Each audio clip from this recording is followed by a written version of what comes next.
AITA for thinking about divorce? Throwaway as my husband knows my Reddit. I 34F have been with Ken, not his real name 37M, since I was 16.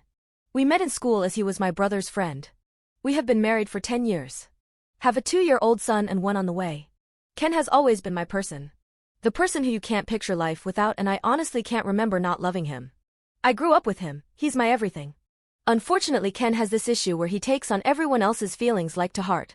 I'm not saying it's a bad thing, however recently his best friend of 20 years has just found out that his wife has been cheating on him and none of the children are his.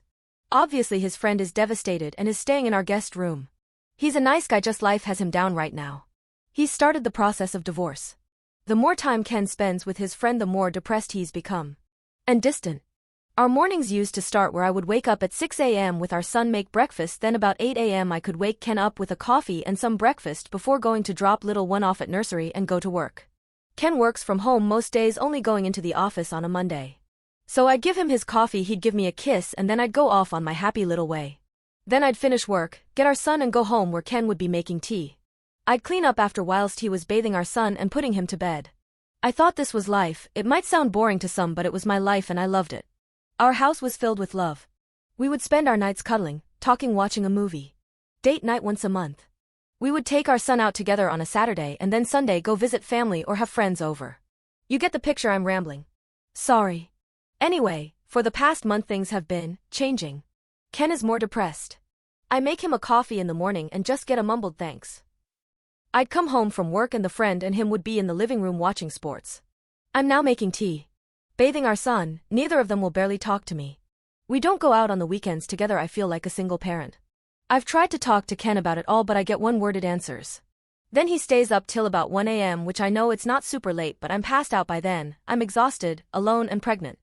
I miss my husband. Yesterday I came home from work and you know when something just doesn't feel right?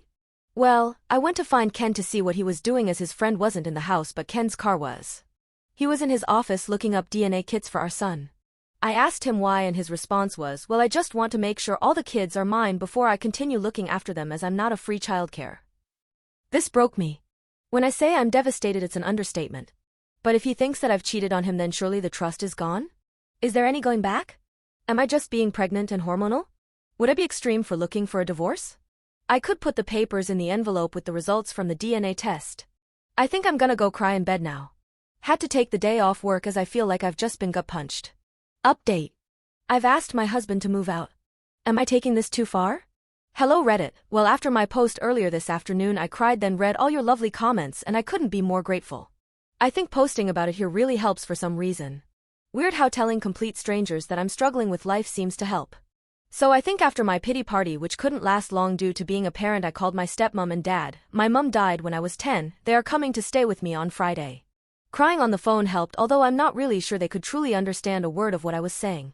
I've spoken to Ken, well more like spoke at Ken, telling him that his friend has till Thursday to leave. I'm not a monster and can't just tell him to leave at the drop of a hat. I've also told Ken he needs to leave too. Whilst yes I could go to my dad's house, I don't want to disrupt my little one more than needed, and all the things for my baby is here too. Especially as I'm 8 months along, it just seems stupid for me to be the one to leave. I've made it a point of not pointing out it's my house either. I'm trying to be calm and sensible. I'm not 100% sure Ken listened, but I did message his sister, who is a force to be reckoned with, and she said she will make sure he's gone by Thursday night. Things I've told Ken I want is yes, he can have the DNA test, but I will be damned if I'm the one to do it. He can also have one for the baby as I ain't got shit to hide. I know that some people have questioned why I'm so against it.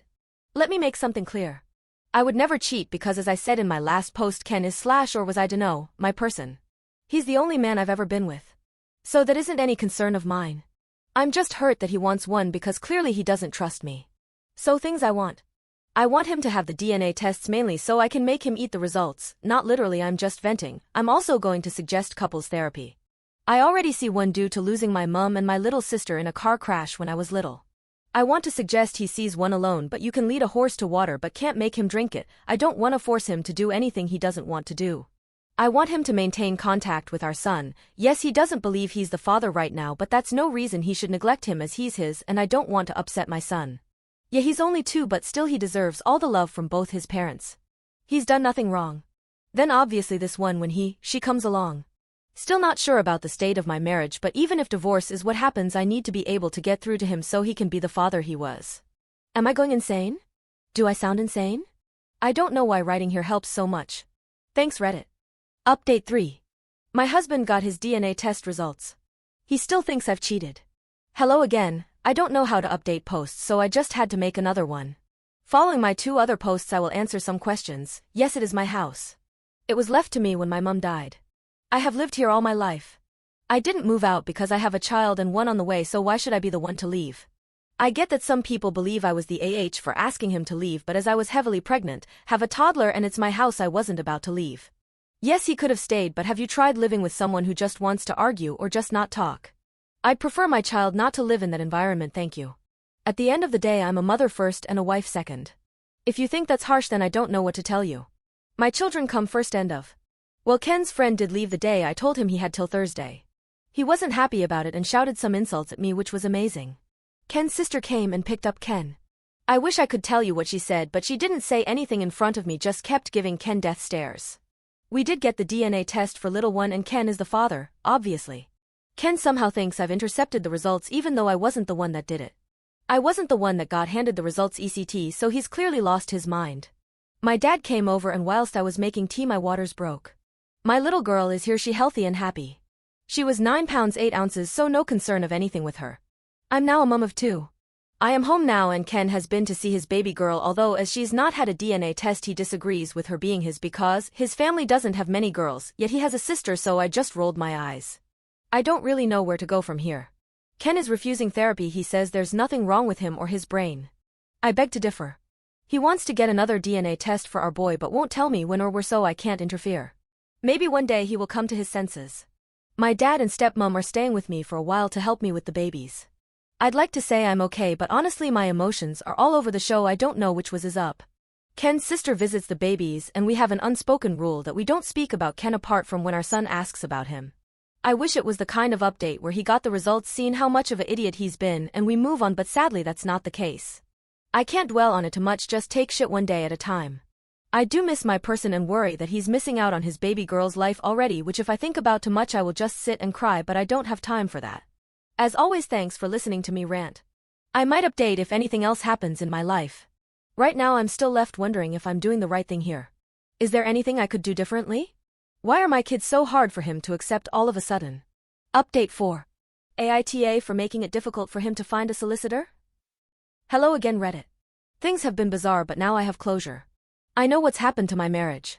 I know what scum Ken really is. He's not my person and never truly was. So now I just want to divorce him, cut my losses and move on with my life. I'm still at home with my babies, settling into motherhood. My dad and stepmom are still here, but they will be leaving soon once I'm more emotionally stable. To say I'm okay would be a lie, but I now know what I need to do. I have some sort of closure with Ken. I know what happened with him and I know that it's not my fault. Turns out Ken was having an affair and has a baby on the way. Even typing that makes me want to throw up. I found this out when a visibly pregnant lady just knocked on my door and asked me when I would be leaving the house, as it's Ken's house. When I say this confused the crap out of me, I mean it. I talked to this woman for a while to try to work out what she was talking about. It turns out that she's Ken's side piece. Well, technically in her head she's his fiancée. A month ago Ken got down on one knee and proposed to her in my fucking kitchen. Classy, right? So they have been seeing each other for a while. She's having his baby. She believes I'm the ex-wife who Ken is letting him stay in his house till I get on my feet. We apparently broke up a few years ago and none of my kids are Ken's. When I go to work in the mornings, Ken goes to her house and works from there. They were waiting for marriage to move in together. How you trying to marry someone when you are already married? Fucking weirdo. I asked for proof of all this. She has pictures of them together. Apparently she has an account that they make content together. I told her we are still married and explained everything to her. I'm not sure what she's going to do. But hey, not my circus, not my monkey. Now I want a divorce. Is it true that once you talk to a solicitor about divorce they can't represent the person you're divorcing?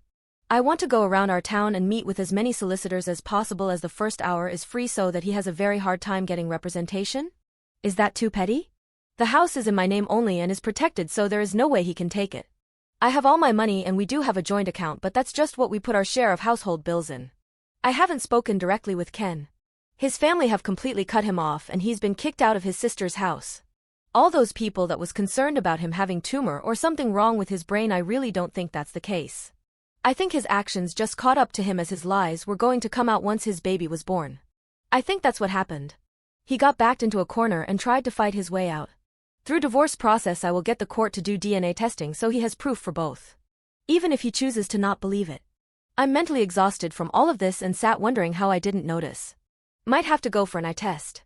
But honestly, would I be so wrong for just making his life as difficult as possible to get legal advice, or is that too far? I want him to suffer. Update 5. I'm finally divorced and couldn't be happier. 1 year later. Well, hello there again, Reddit. I'm okay. I totally just forgot about my ramblings on here, lol. I'm doing okay. I'm officially divorced from Ken. It took a long time to get to this part of my life, and in some points I actually felt like I was drowning.